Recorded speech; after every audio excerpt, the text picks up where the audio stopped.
not only did I take it on myself that it's on me not to ever gain any weight, otherwise I will be shamed and that will be my fault. It is on me to make sure that my legs are triple crossed, otherwise a photographer who's aimed at my crotch will get the shot and that will be my fault. We are becoming immune to complexity, we are becoming immune to nuance, and therefore we are becoming immune to confrontation. Any of us who know a woman at the age of 40 know that women become inherently more valuable. Hello and welcome to The Sacred. My name is Elizabeth Oldfield, and this is a podcast about the deep values of the people shaping our common life. Guests come from a really wide range of perspectives and positions, and I ask them about what are their principles, what is guiding them in the work that they are doing. Today's guest is Jameela Jamil. She is a writer, an actor known for TV shows like The Good Place, and the founder of the I Weigh podcast and movement, and more recently, Move for Your Mind. I hope you enjoy listening. Jameela, I'm really interested in your deep and driving values. I don't think anyone probably has full awareness of what those actually are. Like, our motivations are so opaque to ourselves, but I gave you a bit of time to think about what is sacred to you. What bubbled up? What is sacred to me is justice. That is what I think I am most driven towards. If anything, not just from a position of a bleeding heart, but the pure logic of justice and the lack of logic in injustice. Can you say more what your associations are with that word? I love that framing. I think just what is fair. I think what is fair and what is true, and not exploiting people's weaknesses or vulnerabilities for the gain of, not exploiting the masses for the gain of, the few. And so it's a huge, broad subject, but ultimately just protecting what is fair. I want to come back to it, and particularly the logic point, but I would love to. These sacred values that come out of it, I often feel like there's the seeds of them, at least, are in people's childhoods for some positive and negative reasons, sometimes not. Just paint us a picture of your primary school age Jameela. Where were you? What were you doing? What was influencing you at that time? 11-year-old Jameela was quite troubled. I'd had a very troubling childhood. I came from quite a fucked up home. I was throwing myself into my studies. I had a full academic scholarship, and that felt like the fastest and safest way out of the situation that I was in. I had the beginnings of what would go on to be a 20-year severe eating disorder. I had PTSD, even by that young age, severe PTSD, and I was being very badly bullied at school, partially because I was one of the only Pakistani girls in an mostly white school in a very affluent area where I came from, a working class background, and also I was just very strange, and I don't know if that's just the mental health issue that I was going through, but also I think I've always been naturally quite strange, and I think I probably gave off the vibe of a bit of a school shooter. I was very starey. I used to stare at girls all the time, just trying to understand them, trying to understand how to be more like them.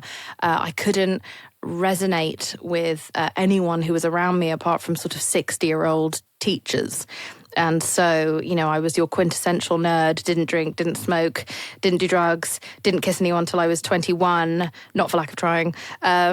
Used to bring a bin bag to house parties so I could tidy up, or would set up a coat check at a house party, and stay till the bitter end to make sure everyone left with their coats in the winter.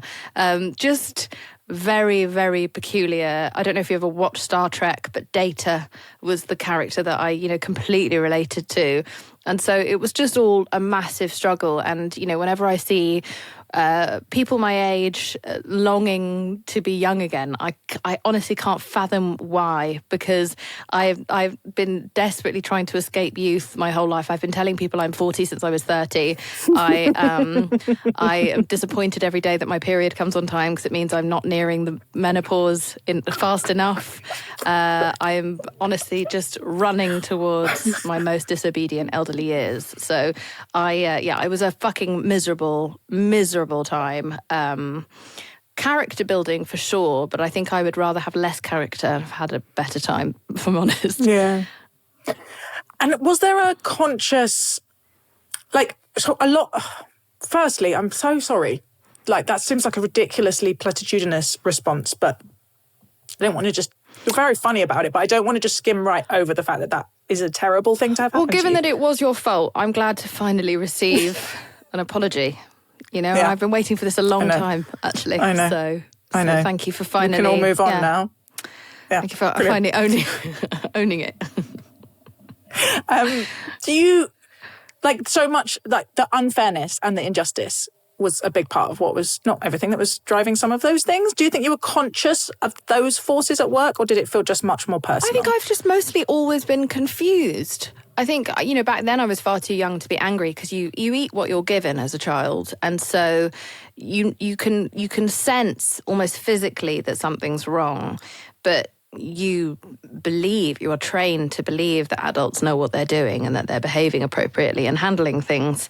And they are handling things as appropriately as they can. And part of getting old, the humbling part of getting old, is realising that, oh Christ, I'm the age they were then. And if I had children or, whatever, people around that I was responsible for, I'd probably fuck that up too. But I did watch a lot of unfair things happen. There was a lot of abuse within my family, and I could sense by the age of about 5 that wasn't fair. I experienced a lot of racism because it was the 90s in England. I knew that didn't really make any sense. I knew classism didn't make any sense. So I think I was just very aware of inequity and very confused by how emotionally charged it was and what it brought out of people. And I think I struggle to understand corrupt motivations. I'm also not someone who is burdened by a competitive drive. I don't have much attachment to ego. I never have. I've never understood hierarchy. Obviously, I understand it on a technical level and I understand the anthropological background of hierarchy, but I don't understand it on an emotional level. I don't understand a desire to wish to be above anyone else or to be prominent.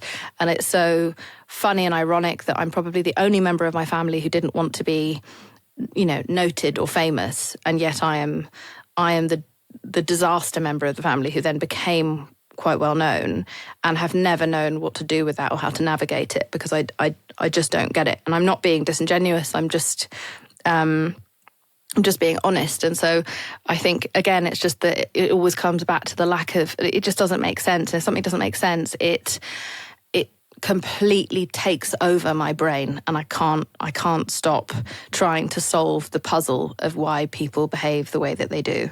I'm obsessed with our motivations. I'm obsessed with the way that we behave. I'm obsessed with the stupid, crazy things that I've done and why and how that happened.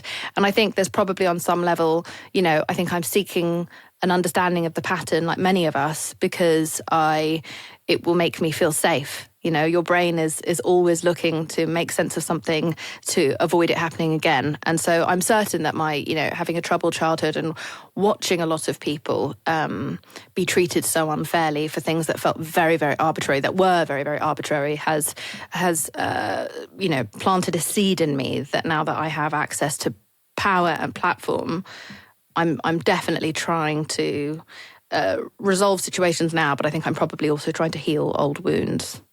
But it's important, Shea Yakuowo says that, your work in social justice should never be, it can be trauma-informed, but it must never be trauma-led. And I think it's taken me a while to really understand how to separate the two so that I don't bleed out onto the public, which I have done in the past. And so, I'm just a walking science experiment. Well, sort of, aren't we all? And I feel it's better to be self-aware of it. Yeah. As we do it, and just have a reflective practice of being a walking mess, and able to name it, which is, well, I really also value afford myself the permission to be a walking mess, because as a woman, you are afforded less grace when it comes to making mistakes. And I don't think that's a bold or controversial statement. We are held to a different standard. And I grew up never really seeing examples of women who were allowed to be fallible without being punished or just eradicated. And so I've spent a long time also recognizing that that's not really fair, because I watch lots of men make terrible mistakes and be welcomed back with open arms. And, I've often said that we don't have any benefit of the doubt left for women, for we have spent it all on men. And I think part of my decision to be so publicly vulnerable and so publicly fallible is because we need more people, especially women, in the public eye who do fuck up and who do get it wrong and who do miss the mark and who do bring their feelings into it and who are hormonal, who are human, and who reserve the right to change and grow and learn and come back and do better. Yeah. Yeah, it's that paradox, isn't it? And I write a bit in the sort of memoir, personal essay space, and think a lot about the sort of ethics of that and the way the most particular is the most universal. And when, you sharing those tender things about your childhood, the power of that connection in someone else. When someone hears something that, even if it's a very different context, resonates, that moment of like twang, shared human thread, can be the most comforting and liberating and humanizing thing. But it can also cost a lot for the person doing it. And it can, as you say, like then in my sort of creative writing world, they talk about right from the scar, not from the wound. Like process ideally before you put things out there if you can. As you reflect now, how do you think about your boundaries about what you do and don't talk about in public? I think now I talk about something not from a place of... I try to talk about things from a place of where I feel informed and confident I could actually exact any change.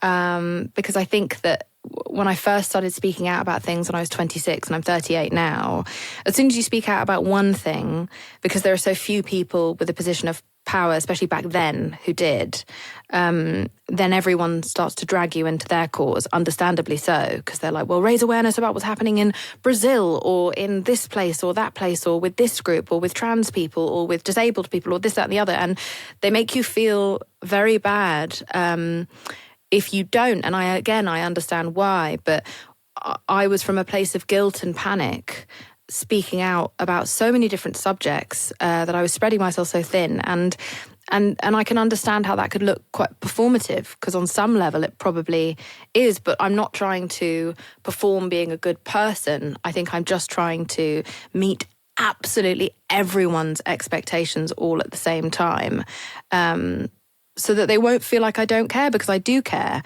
But it's dangerous when you care too much.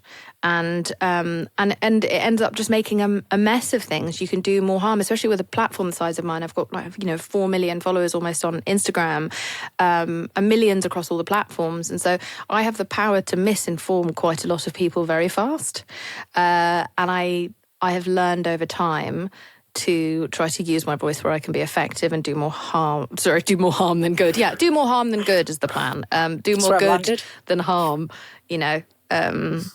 So that's how I work it out. I've been speaking about what's been happening in the Middle East all year, and I've been punished tremendously for it, kicked off of filming projects and hugely shadow banned on the internet, punished by media, punished by brands.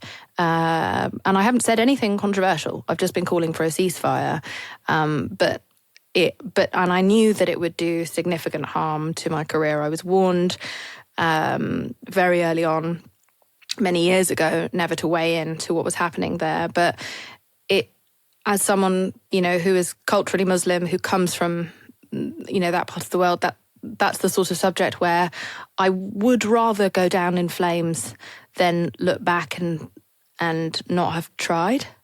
So, things like that, I'm okay with endangering myself. I just don't want to endanger anyone else, basically. Hi, I wondered if I could ask for your help.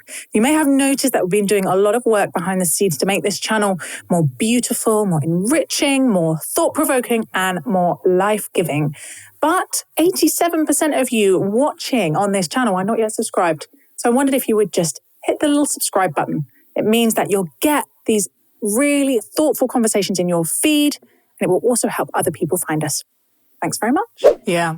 Well, I want to come back to that because I think there's a lot to unpack there. But first of all, just fill in a bit of your journey. So you had this very painful childhood, and I have this like incredible tenderness now towards this like teen Jameela with the black bin bag.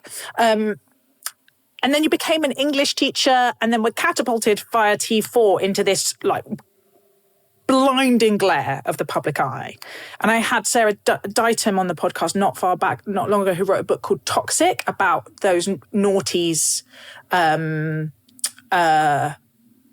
the weird particular moment of women hating misogyny of the early noughties. And she goes through stories, Britney Spears stories and a bunch of other people's stories. And going back to that time for me, who was sort of mid-teens at the time, I was like, wow, we just thought this was normal. Putting a red pen around women's body parts, you know, putting cameras up women's skirts.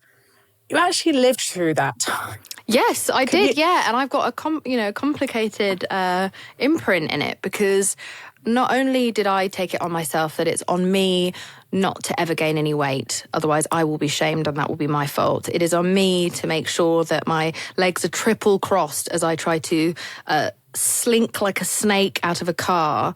Otherwise, a photographer who's aimed at my crotch will get the shot, and that will be my fault. Right? Yes. I once, was in a cab outside Shoreditch House, and photographers opened the doors of a people carrier and all climbed in to photograph me. I've had a camera shoved in between my thighs outside the Dorchester, and the lead singer of Texas, Charlene Spiteri, had to come and rescue me from... I had men on top of me and one with a camera up my skirt. Which is sexual assault, right? I'm careful with how I use that terminology because I've been raped. So it's a spectrum, but it's definitely assault for what was happening. And it felt terrifying. And my body didn't know that I wasn't about to be gang raped in that situation, because it's 10 men I don't know on top of me, screaming, flashing. I can't see. I'm curled in a ball on the ground. Nobody is coming to my rescue apart from this incredibly bold and wonderful Scottish woman who tears them off me, picks me up off the ground via my waist, and throws me in her car and drives me home. So it was a chaotic time, but it did a lot of damage to a lot of the women I know, and mostly the damage was done to the audience, to the public, because we had the money for therapy. We had access to help. We could get away from it all. But my biggest worry was for the teenagers who were watching, who were learning, who were developing the eating disorders, developing the self-hatred, developing the hypernormalizing of the routine public abuse and humiliation of women, and internalizing that as their responsibility. And they didn't have money for mental health care or support. And so they were the ones I was worried about, because I was once that 12-year-old reading those tabloid magazines, ingesting that myself. Now, where I am embarrassed of my participation in that era is that I became a misogynist because of that. And it's funny now that I'm, a poster girl for feminism and, whatever, the woke snowflake, or however the Daily Mail chooses to categorise me, even though I'm actually quite level-headed and fair and have always been publicly, vocally against cancel culture. But back then I was a huge raging misogynist, because that is the danger of this thing, that when you are immersed in it, when you're sodden in that level of hypernormalized misogyny, it can go in, and a lot of misogyny and a lot of patriarchy is participated in by women. And I was one of those women, and I used to slut shame other celebrities, and I was hard on myself. I didn't understand the concept of patriarchy. I thought women were not as funny. I thought women were not as smart. I thought women didn't write as good songs. I didn't understand the ways in which we were being held back until I spent more time in this industry, and then felt very, very focused on owning that misogyny and using it to turn it into hope that you can go from being a hateful, problematic arsehole to being someone who very much so cares for other people. But I was just... I was just wrong, and I'm not afraid of having been so wrong. I fear the people who can't admit that they were wrong. Yeah. What helped? What helped? Grace, the grace of other people, the grace of other women, the people who gave me a chance to learn and come back and do better, which is why I've always been so against cancel culture. God knows we don't want to go into that conversation because it's been happening for about 6 years, but there's a big difference between criticising people and cancelling people. And any time I've criticised anyone, I've been accused of cancellation, whereas that's never been my goal. I've always only ever wanted to say, hey, that's a bit fucked up, from a place of logic. It's an illogical thing that you're doing. You're choosing to do something that infinitely makes the world worse. Stop it. And change. And that's all I'm asking for, is just a bit of change. And so people affording me that right and giving me the time and the space to learn and helping me come back from that is how I came out of it. It was not from shaming. It was not from maiming. It was not from being ostracized. All of those things would have dehumanized the people I didn't like further to me. And that's the mistake that we're making in our society. And so that's why I've been working for years to try to undo this tribal habit, this punitive way of handling each other that is pushing us further and further apart and making us more and more open to radicalization. Whether it's far, extremism within the left or extremism within the right or whatever, nothing extreme is good. Nothing extreme is sustainable and nothing extreme is logical. Yeah. You said earlier you're very interested in what motivates people and how they work. And I think there is this strange disconnect between anyone who's spent any time thinking about how we actually change. And Clementine, who we've both spoken to, is really good on this. And it's the genius of the recovery movement, right? We change when we feel safe enough. We change when we feel like we are not under attack. Because when we are under attack, the threat response in us necessarily puts us in fight or flight, and then we fight, right? Or we run away. There is only when we are seen with some compassion, held in some community, that we can change. And yet all the methodology of how the world changes, at least in our public conversations, is attack, critique, shame. Can you say a little bit about what you've been learning about nonviolent communication? Because seeing that begin to come through in your work has been incredibly encouraging for me. Well, yeah, essentially just learning the basis of what motivates us, which is largely community, right? Even if you are an introvert, even if you are a loner, on a fundamental anthropological level, you want to be part of the tribe. And also understanding how our brains work, understanding that when you raise your voice at someone, their blood is going to rush away from their brain towards their muscles to engage in fight or flight. And there's nothing they can do to override that. It's not a weakness, it's a necessary function. That can also happen if you call them names, if you call them a label, if you make them feel threatened as if they will be pushed out of the group. And so when they haven't got enough blood around their brain, they are working on a lower capacity of oxygen in their brain. So they're actually not able to intake, and input new information as easily. If they find memory recall much harder, they find logic much harder, they're not going to remember the things that you've said. And so I think understanding that immediately changed the way that I chose to communicate, because purely from a place of strategy, if you want to appeal to someone and you want them to be at least open to your, I used to think I could change people's minds, which is incredibly, arrogant and naive. And I think now my only goal is to open people's minds. And so if I wish to open someone's mind, I cannot do it if I'm literally forcing the blood away from their brain. And so that dominates every part of my life, privately and publicly.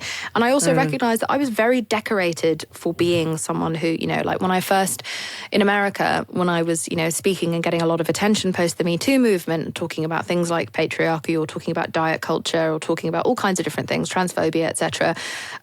I spoke very candidly, and I spoke often in writing on Twitter where people can't hear my tone. And because I'm also from a comedic background, they can't tell when there's there's the tongue in my cheek. And for some reason, we hear emotion in women's language even when it's not there. And so what I said was always deemed as hysterical, somehow screaming, violent. The headlines were always Jameela Jamil slams, Jameela Jamil rips, Jameela Jamil like a fucking WWE wrestler. And so, but for a long time, that got me a lot of attention. I ended up as one of Time Magazine's 25 most influential people, alongside people like Donald fucking Trump. I was on the front cover of Vogue. I was on the cover of many magazines. I was speaking at the UN. I was winning awards. And so what I recognize is I have a kind of, and I was swearing and I was using just very sort of like bold and shocking language, because that's how I speak. I spoke, but I do speak in a sort of callous, ridiculous way. But I don't think I understood my fame and how fast my my profile was growing, and I don't think I understood how much people would hang on to my words. And so I have a kind of carbon arsehole, footprint equivalent, because people saw that, and girls saw that, and young liberals saw that, and they were like, oh, that's how to get attention, that's how to exact change. She's being rewarded and decorated for that, so that's how I should speak. I don't think I'm solely responsible. I'm sure Piers Morgan has also got his own separate footprint in that. But there were a bunch of us who were elevated above others because the algorithms were elevating outrage, which none of us knew at the time. And so we thought we were just doing something right. And we weren't. Yeah. We were playing into the hands of tech billionaires who polarize people for profit. And as a result, we all set a bad example for a society of impressionable people who are tired and they want change. And if they see that that's how you are getting attention or making change, they will replicate that behaviour. And so because I am aware of my contribution, I have worked very, very hard since 2020 to roll that back and try and show people the error of my ways, the error of my judgment, and my peaceful path out of that, and how much that's changed my life. I don't fight with people anymore. I still engage in very candid discourse, and I'm still a severe and formidable person in times, but I do it non-violently. Yeah.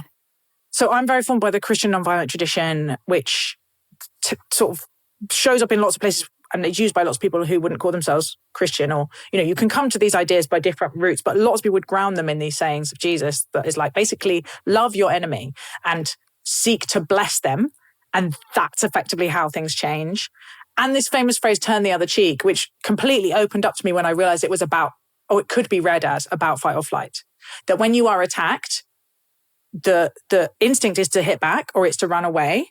And the sort of radical move of steadying yourself, grounding yourself, if it's safe to do so, like staying in the conversation or staying in the relationship or looking someone in the eye. And the way that sort of plays out in my own practice is responding to attack with, when I can, with curiosity, with a kind of like, that's interesting that you saw that in what I said. Or sometimes like, ouch, you seem angry. Or just I had an incident with a cyclist the other day who nearly ran over my child. And he turned around and he was like, rah, rah, rah, rah. And I just went, bless you, man. I hope your day gets better. And he went, what did you say? Because he expected me to be saying like, F you. I said, bless you. And his face did this funny spasm thing. And then we had this moment of like real human connection that was sort of like profoundly beautiful. And then we went about our day. And that, you're totally right. When we're in fight or flight, we don't have access to just coming straight out of it. You can't think straight. No, but I am learning, I'm such a beginner, that there are ways where I can recognize I'm in it and just hold fire, right? Like find ways, breathing or whatever it is, to come out of it before I say anything, before I panic and withdraw, and that something really productive can happen when you do that. It changes the dynamics of the thing. Totally. How's your practice changed as you've learned this? Like in practical ways that listeners could maybe start to apply? Before I do, I think it's important to acknowledge that like you and I are in positions of extreme privilege in the countries that we live in, where we have free access to using our voice, and we don't live in, like a dangerous, violent, oppressive situation compared to a lot of other people in the world. It is I don't necessarily stand by turn the other cheek. I think that can work within certain very civil circumstances. But I also think there has to be this duality. For example, civil rights in America may not have just been achieved by Martin Luther King, but they also may not just have been achieved by Malcolm X. Like both of them had incredibly different approaches, and they balanced each other out. And different people feel differently about each one's approach. But I think it's just about having strategy where you try to make people feel safe unless they have absolutely no interest in your safety. At which point you have to defend and protect yourself, or get out of there. So I just want to be reasonable about it, because otherwise I'm just sitting there as an actress who's telling everyone to be kind, #be kind, and that's not fair. When it comes to me, I think I'm it's almost like I've been thinking so much about the brain and so much about hormones and so much about dopamine, understanding that, when someone has a dopamine deficiency, it can sometimes manifest as ADHD. They have something called rejection sensitivity disorder. Now, most of us are running on lower dopamine than we were before we had social media and, phones and screens constantly, like this constant like reward system being challenged all of the time. And so rejection sensitivity disorder is a hugely disproportionate, damn near irrational response to any kind of rejection. Even if that rejection is not I reject you, it's you are wrong about this. So people have very heightened, very erratic reactions to that. And so becoming aware of all these sensitivities has just meant that when I'm looking at everyone, I'm looking at them as if I can see a brain instead of their face. And I'm imagining how it's working. And if I'm imparting some advice to someone, or if I'm having a difficult conversation with someone, I'm looking at them almost as if I'm looking at their brain and trying to navigate it in a way that will be conducive to a healthy outcome, for an honest but a healthy outcome for both of us. So that's what it is like just shifting my focus and no longer looking at people as purely, I used to think people like Sam Harris and, stuff were just purely tossers for saying things like, we don't have free will. I thought that was it felt to me like a very simplistic, very privileged, and a very lacking in accountability take that used to piss me off, which I realise now is quite sanctimonious of me, that just because I have been able to, overcome some of my, demons to not treat people like shit, it doesn't mean we all have a responsibility to do our best, but certain people aren't running on as much autonomy as they think they are. It doesn't mean we shouldn't hold people accountable to be their best, but I think it just means that you have to accept that people are just a mishmash of experiences, traumas, hormones, their diet, alcohol, all of these different factors. And it's exhausting and irritating to have to navigate that because we should all be responsible for ourselves. But again, it's ultimately been so much more helpful, and I've been able to exact so much more progress and change interpersonally and publicly via doing so. So I think just looking at human beings partially as functioning brains, but also as just toddlers. Like, we were all good once. We were all just looking for love and cuddles and, some cookies and play Someone and to play with. We knew how to advocate for ourselves when we were younger. We were allowed to advocate for ourselves when we were younger. We were allowed to show our pain and our loneliness, and that gets beaten out, not literally beaten out of you, hopefully, unless you're my childhood, but it gets coaxed out of you very young and coercively controlled out of you very young, and you're made to feel very guilty for advocating for your needs, your basic needs. And so that all comes out in all these horrible other ugly ways and strange ways, peculiar ways. And so when I'm looking at people, I'm, even people who are on the news because they've done something fucking heinous, like shot up a school or something like that, I'm looking at them and I can see that, oh my God, there was once a sweet toddler there. Yeah. And what happened to them? What happened to them? And so people are just this massive amalgamation of stories to me now. And I don't walk around just making constant moral judgments, which is what I did when I was younger, because it's what you do. That's just part of aging, I think. Yeah. I want to talk a little bit about the information environment and how that forms these tendencies in us, because I think one of the hardest things, I think a lot about how do we talk across these divides? How do we retain the ability to see each other as fully human in exactly the beautiful way that you're talking about, even when we disagree in deeply on something incredibly neuralgic. And obviously a key thing is we don't have a shared narrative. We're not seeing the same things. We're not being fed the same news anymore. And right now, I think the most difficult to navigate, tender, awful, painful thing is what's going on in the Middle East.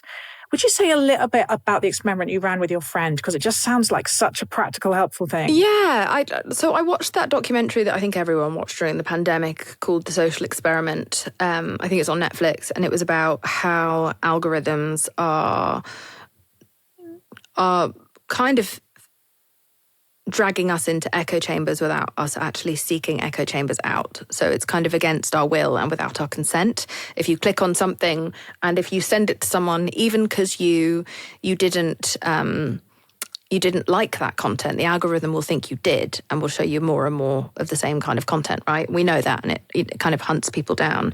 And so I worked out then, as did most of us, that, oh shit, part of the huge jarring divide in the country is that we think we're having very different reactions to the same information or the same stimuli.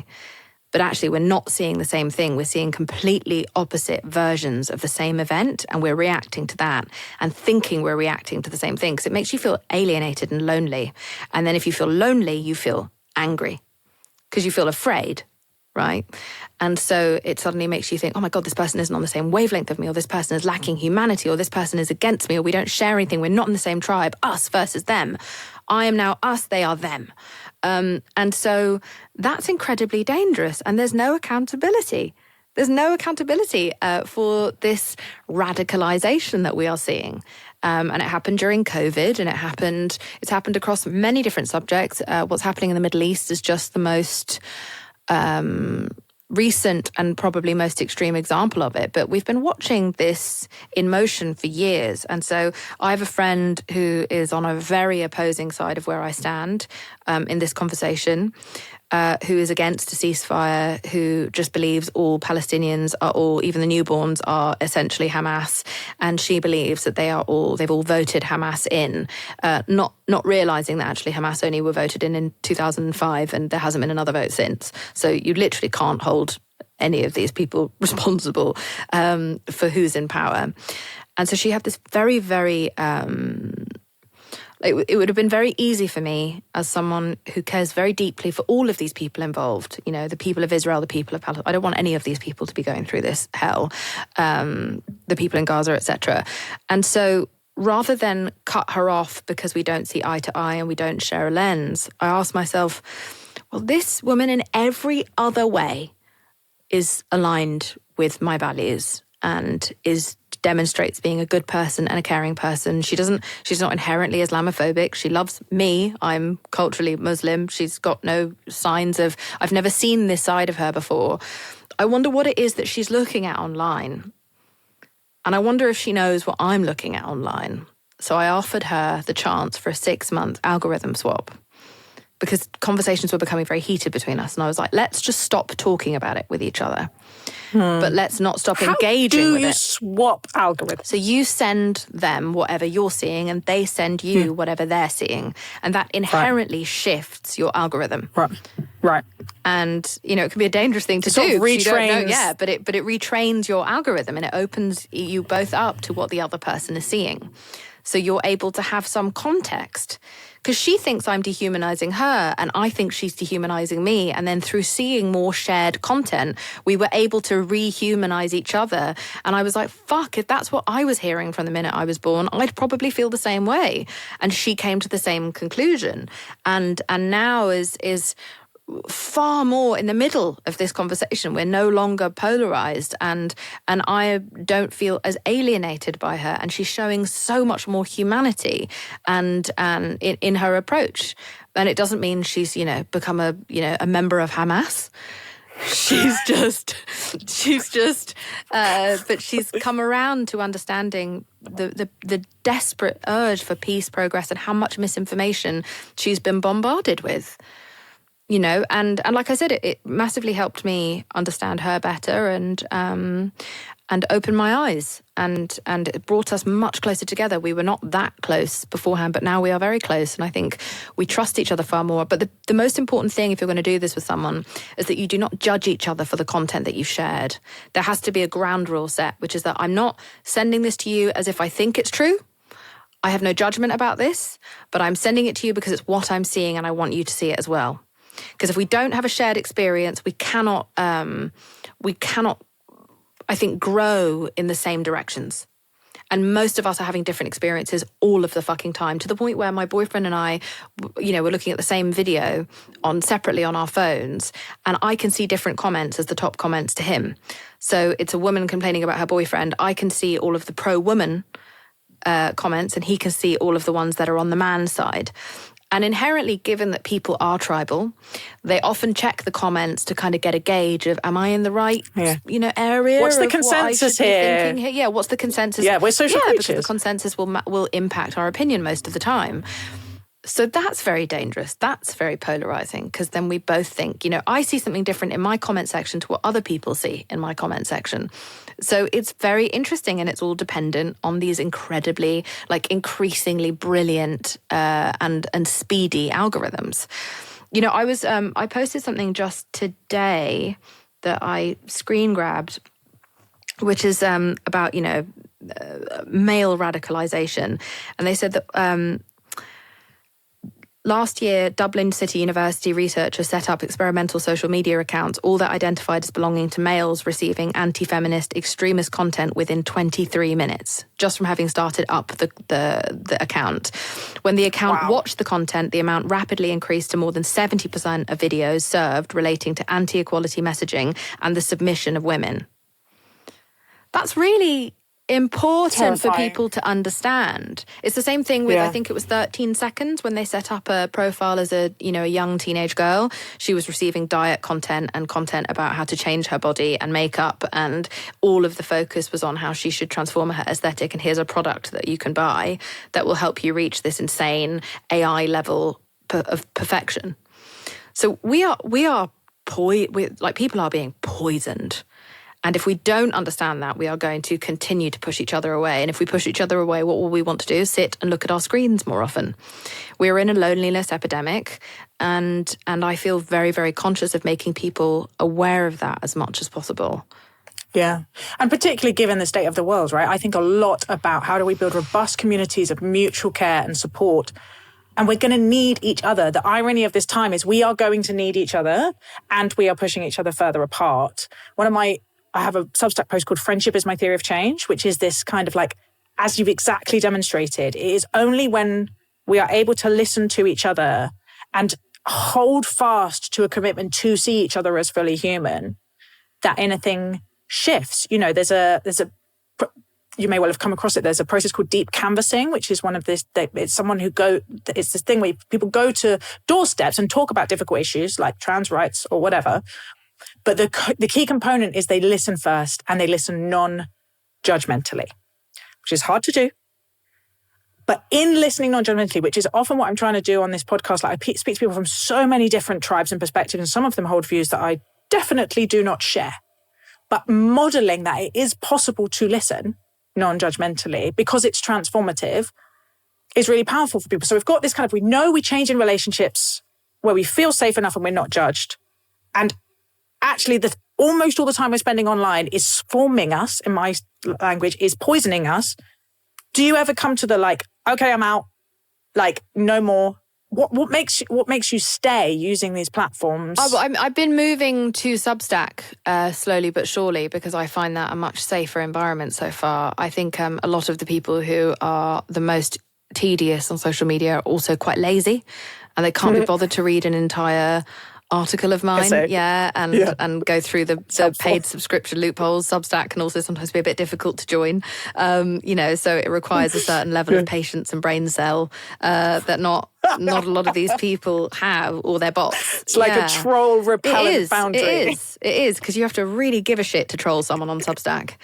It has to be a full-time kind of job, and so I've been kind of moving my way away from social media and using Substack, where I can talk in long form. The short form communication has been a fucking disaster to us, because these huge subjects, these huge interpersonal issues are complex and they're nuanced, and we are becoming immune to complexity. We are becoming immune to nuance, and therefore we are becoming immune to confrontation. We are losing the skills of confrontation because we don't know how to to digest inconvenient truths. And so it's turning us into quite a weak, pathetic generation who can't engage in anything difficult. We've lost our immunity. We've been basically in the equivalent of an emotional lockdown, and now we've lost our ability to tolerate anything uncomfortable. And I feel very dedicated to tolerating the uncomfortable. And also, even if you're not going to be a good person about it, from a purely logistical, point of view, and I was on, debate teams, in order to most likely win a debate, your most effective tool is to pre-consider all of the other person's strongest arguments before you make yours. So the same can be said for a good person going and listening patiently to someone else's point. It only strengthens your position of being able to convince someone if you are already hyper aware of their perspective, their context, and what they're going to throw at you. So it would only make us smarter and sharper. And instead we are being kind of driven forth towards an idiocracy that we are now seeing take place right in front of us at the highest levels of government even. And it's all point scoring, pettiness, and a bit like sex scenes, did a lot of damage to good sex for a while in Hollywood and porn, and still have actually. I don't know many people who are having great sex on, dates. But they burst through the door and they're penetrating within 30 seconds and then everyone comes in under 60 seconds, right? At the same time, everything's perfect. There's no warm up, there's no lube, there's no, there's nothing goes wrong. And so that led to a lot of people not understanding that it takes time to warm up into great sex. And similarly with conversations, us having made one of the main forms of competition smackdown debates where, we enter the conversation at the peak of offence, where everyone's point scoring, trying to humiliate each other, trying to win. It's very peacocking and performative. And then we go to an ad break, or, content that's longer than 60 seconds won't travel on the algorithm, so we clip everything.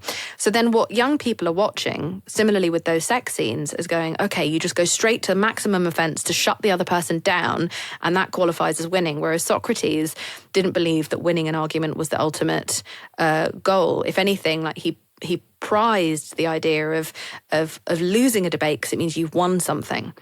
We have no concept of that. We are so obsessed with the dopamine rush of winning a conversation to the point where, once you do, quote unquote, win a conversation, you get this dopamine hit, and then your brain is chasing that next dopamine hit. So the next time you engage in any kind of conflict, your brain has now been taken over by a crackhead dopamine addict who's now going, just get the dopamine at any cost. This is more severe in ADHD people or people who spend a lot of time on social media and looking at screens. They are in depletion of dopamine. We are overwhelmed. Our brains are spent. We have something like, 120 something executive functions a day. And most of those we have done by about 9 a.m. of being on our phones. We are just battering and abusing our brains. And I think it was Neil Brennan who said that I think later we will look back at the internet the way that we look at smoking now. And he added, somewhat with contempt, he was like, we'll say, I can't believe we let pregnant women use that. But yeah, he's ridiculous. But he has got a point about the internet. It's very, very, very dangerous, and it has to be used very carefully. Yeah. I don't think it's an accident that Substack is not an image-based platform, right? The reason I feel like I can relax and, the title of your Substack, Low Desire to Please, I absolutely love, because I think finding and using your voice responsibly in public takes courage, and it's easier if it's long form and not image based, actually. And you've spoken to a huge amount with great wisdom and encouragement, particularly to women, about what's happened in a highly image driven culture, particularly to women. So I just want to hear, you mentioned an eating disorder for 20 years. What are the key things you wish people understood about eating disorders that they don't understand? Give us the sort of 101. I think when it comes to misconceptions around an eating disorder, I think we don't understand that it's the highest cause of death in any mental illness. It has a death rate equivalent to opioid abuse, which is very, very high. Only 30% of people ever recover from an eating disorder fully, which is a very low number. And it's not a phase that a teenage girl goes through. It's something that can start at any time, regardless of your gender, or your background, and it can debilitate you. And it's a very, very fast and insidious, pervasive, slippery slope. So it's very, very dangerous, and we don't take it very seriously. And it comes across in all kinds of different people, all different sizes, all different ways, and it dominates your life. It turns you into a reclusive, dishonest, boring person. It's not dissimilar to what addiction can do to you. I had one for 20 years and I was a very strange person for it. I missed a lot of my life. I didn't develop very, at a normal rate socially. I'm having to pick up a lot of pieces now of understanding the world and how it works quite late in life. I'm almost 40, and I probably seem quite underdeveloped to some people, and it's because I lost a lot of time. So it's just very, very serious, and it's completely not worth it. And it's based on cyclical beauty standards, and it's linked to politics, in that, especially when it comes to women, but I think this can also be said for men to some extent, but specifically for women, perhaps coincidentally, but I highly doubt it, every time through history women start to get too much power, all of a sudden a beauty standard comes in that is so dominating, debilitating and exhausting, just coincidentally at the same time, where suddenly women are committed to shrinking themselves, doing something that will deplete their energy, deplete their resources, consume their time, and that will only give them less energy and less fight to ask for or fight for equal rights.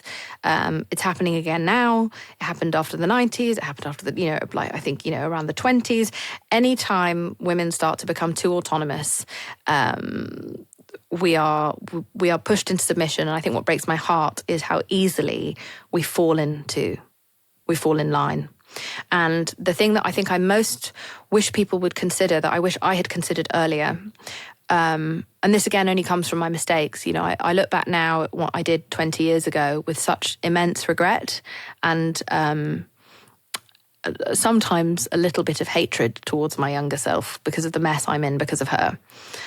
And I think a lot about my 85-year-old self now, and I have angled my life. My next Substack essay is going to be about this, actually, is I'm angling my life now towards my 85-year-old self.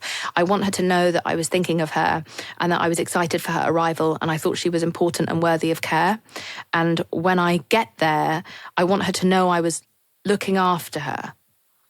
And we don't do that. We don't do that with our bodies. And women especially are not encouraged to do that with their bodies. Men are encouraged from a young age to build their life and their legacies. And please don't get me wrong, I think constantly of the struggles of men.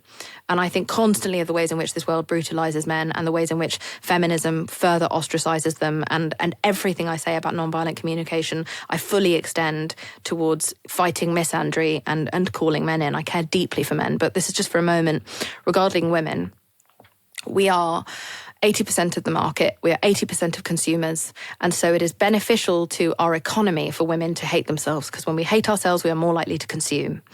And we are not taught to protect our futures.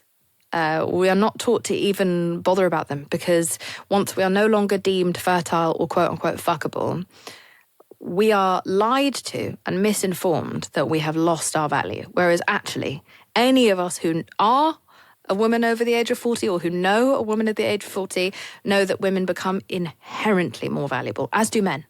We become wiser, we are less dominated by a desire to please everybody, we become more sentient, in my opinion, we become more present, more dominating. It's a really exciting, liberating time. And I think that that's terrifying to specifically insecure men, not all men. I'm with a man who's very, very secure. He's not threatened by any ounce of my strength. He likes that about me, and nothing I can do takes away from him. I think something that makes me sad about the internet conversation around men and women is that there's this idea that only a weak simp man would be able to be with a very strong woman, whereas actually he wouldn't be able to tolerate it. My boyfriend knows that I cannot add anything to him or take anything away. I'm a separate entity and I'm not a reflection of him. And that to me is like, that's a man. But I want us to really investigate, this age-old demonizing of the crone. Mm-hmm. The witch hunt. I can't wait for my crone years. I'm like, same. bring it on. God, I can't. I almost want to start smoking so I could speed it up. I don't know if that would work, but I know it would make me look older, and then maybe I'd be taken seriously. But I can't wait to get older. I love older women, and I despair of even women's participation in the hatred of older women. The way that we erase every sign of age and life on our face, the pressure to get a facelift, the pressure to get the Botox or the filler, again, at any cost to our long-term health. We were told Botox is safe, now we're being told actually it can cross the blood-brain barrier. We were told then filler was the safer alternative, and we were told it dissolves, so there's no harm. 10 years later, we've got MRIs that show that filler actually never dissolves and can cause problems with your immune system. Now everyone's getting facelifts without learning that you actually are supposed to get a top-up on a facelift every 10 years, and you run out of skin and run out of skin and run out of skin, which is why people look so mad by the time they're in their 70s or 80s, because they've simply not had enough skin to keep that up. Again, very painful, can go very wrong, can cause a lot of nerve damage. Threads, which were used to pull people's kind of eyes up to create a more, I guess, Asian eye, a slanted doe eye, have been causing huge nerve damage to the face. The weight loss injections, which if people take for medical reasons or for addiction, etc., can be fantastic, but also have cancer as one of the side effects. And people are taking it frivolously to lose that kind of extra 10, 15 pounds with cancer as a risk. And the weight loss, the way that starving yourself can thin your heart, it can make you create osteoporosis, all these things that will hit you later. And society's okay with all those things hitting you later, because then you'll be out of the way. So you can deal with that privately. You could deal with that privately on your own and not bother anyone. And your husband would have left you for a younger model anyway, so you can just pick up the pieces in the corner in the dark while doing everyone's laundry and washing everyone's skid marks. And it's very important that we don't participate in that narrative, because we have so much to offer, so much wisdom, and men are missing out on us because we're so fun when we're older. And this idea that we have become these like depressing, withered, invisible husks is so untrue. And, when Maggie Smith died, a friend of mine was talking about the fact that, I think that might be the last generation of people who are actually going to look their age. What are the next Judi Dench's and Helen Mirren's and Maggie Smith's going to look like? 80-year-olds are all going to look 45, and they're all going to have that fucking blur, on the TV that we put under only women's eyes to make them look younger, but we let the men look their age. It's all very subliminal, dangerous messaging that says, don't look forward to your later years. Try and outrun them. And that's exhausting. Trying to outrun time and gravity is exhausting, and it takes away from your potency as a human being, from building a life that will really be a haven for you. And so I'm very dedicated to building my haven now. I'm not interested in these constant loops of beauty standards. I'm not interested in ageism. I'm not interested, if my industry doesn't want me because I dare to honour my body's journey, then that's fine. Fuck this industry then. I'm terrified by how many of my peers have fallen down the well. I understand why. I have no judgment. Thinner and thinner, and then because that means your cheeks hold your youth, so then your cheeks go, so then you need to have the facelift or do the filler. And people I know are having huge health complications and having to have their gallbladders removed because of weight loss medications, or they're having complications with, the nose jobs or the fillers, etc.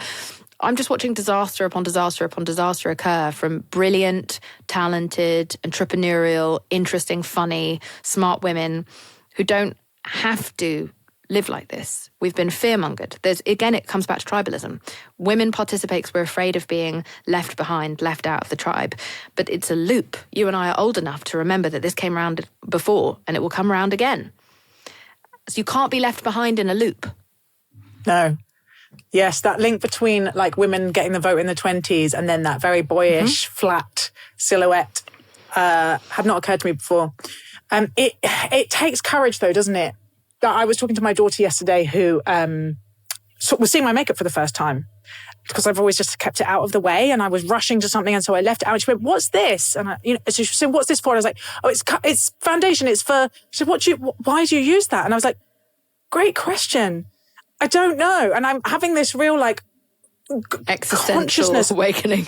Yeah, what does it mean? I've obviously thought about it deeply before, and I often shoot videos without it, and I'm like, I will put it on if I fancy it, and I won't if I don't. And then I was putting it on this morning and thinking, am I just performing for the male gaze? And I was like, no, it's because I'm seeing Jameela, and I think she's really cool, and there's a kind of woman-to-woman thing we do as well. Anyway, what is your key thing as we close about being a woman in public who is very visible and has photos and videos taken of her all the time?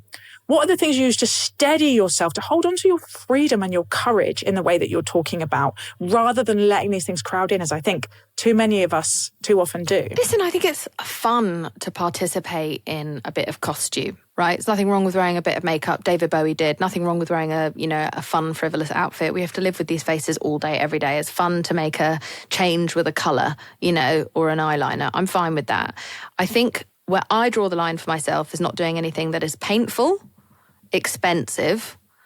I don't even do like manicures, pedicures, facials, any of that. Like I don't any money that my boyfriend's not spending, I'm not spending. That's my kind of rule.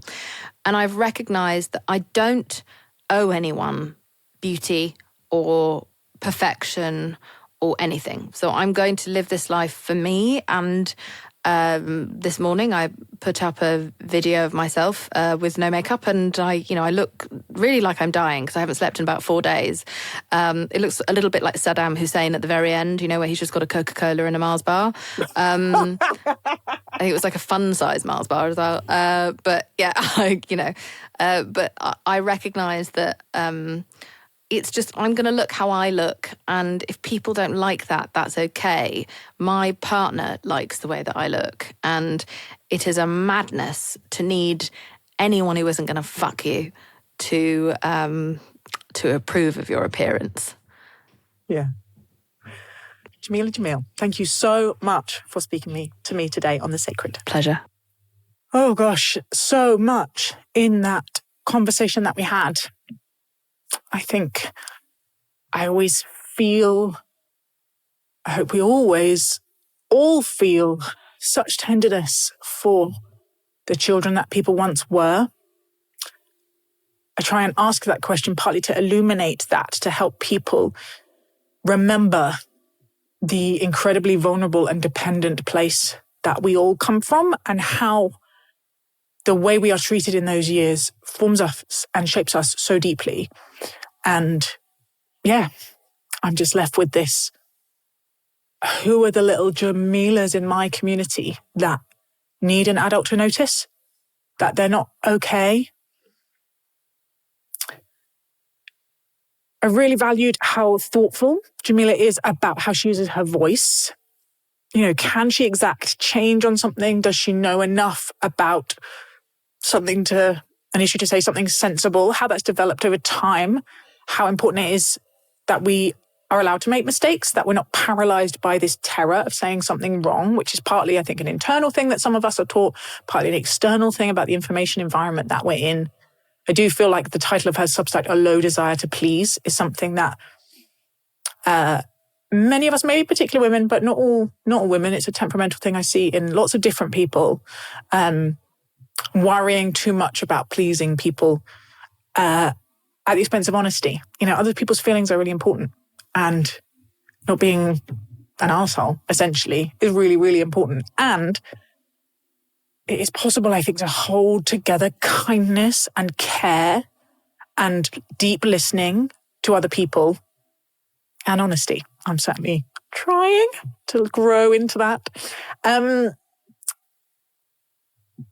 But the thing that's really going to stay with me, obviously, because I agree with it, which is how we work, was when I asked her what helped her change, and she said grace. And there is a really deep fundamental shift that so many of us need to go on, that is understanding how people really, really change. And it's not by being shouted at. And it's not by being blamed or shamed or name-called. Clementine Morrigan, which is how Jameela and I connected, is great on this. The recovery movement creates an incredibly rigorous and demanding, but fundamentally non-judgmental space for people, and helps them feel valued and seen and loved in all their messiness, and then requires change, says there's no excuses here. You have to work the steps, you have to make better choices. And my understanding of that has shifted so many different things in my life about how change happens. There's a great book coming out in May by one of our very early sacred guests called Dr. Sarah Stein-Labrano, called Don't Talk About Politics. And she is really putting a lot of the theory and showing through the social research this intuition that so many of us had, that people change on things in service of relationships that they want to keep, friendship, essentially. And otherwise, it's very, very difficult to change anyone's mind on anything at all. We got got to the end about the public stories about women, and in a highly visual culture, how that can make it really difficult being a woman in public. And I kind of want to say to all the people that don't necessarily have this as their lived experience, just how widespread this is, just how much, even, she talked about entrepreneurial, intelligent, successful women. This isn't a little girl thing. This is something that gets bred into you as a little girl, depending on the culture around you as you're growing up. And then it's very hard to shake off for the rest of your life. I'm not wearing makeup to this recording today, partly because the discipline of that feels important. Feels important to be saying, I'm hosting a podcast. If you're here listening to this, it's because of the guests that we have and the things I have to say about that, not whether I'm wrinkles-free or sexually attractive, frankly, which is the implicit narrative that we get that's where a lot of women's value is. And that thing she said about basically the hobbling of women, the way diet culture and an extreme focus on skinniness can function in exactly the same way. I'm aware I actually don't know very much about this. So my understanding metaphorically of how Chinese foot binding worked, that if tiny feet are beautiful and desirable, lots and lots of women will try and have tiny feet and do so at the expense of their own safety, comfort, convenience. That there is a active resistance to that, an enfeebling of women that I want to stand up for. And part of that is just resisting all of these cross pressures to look a certain way. It's deep stuff there. It's not trivial. That's what I really do want to argue for. I think this might be the year I need to leave social media. I've deactivated various accounts already. As someone who, I make my living as a public communicator, that feels like quite a costly decision to make, which is why I haven't so far. But I write and talk a lot about formation and the ways our practices of attention form us and change. We basically become the things we're paying attention to.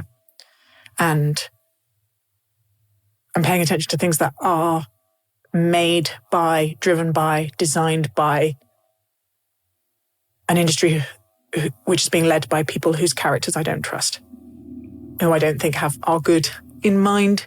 I'm reminded of this phrase from Sarah Ditum, there's poison in the water supply, and I'm still drinking it. Complicated.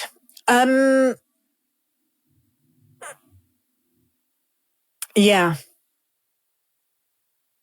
that actually, do we need to give up on the hope that these platforms can be used well or healthily is a really key for me this year. And I think, honestly, the thing that stopped me is it feels like a sacrificing of relationships, that there are some relationships that are kept essentially on life support, but also just tiny touch points that people that I see on social media or see me on social media, I sort of know what they're up to and they know what I'm up to. And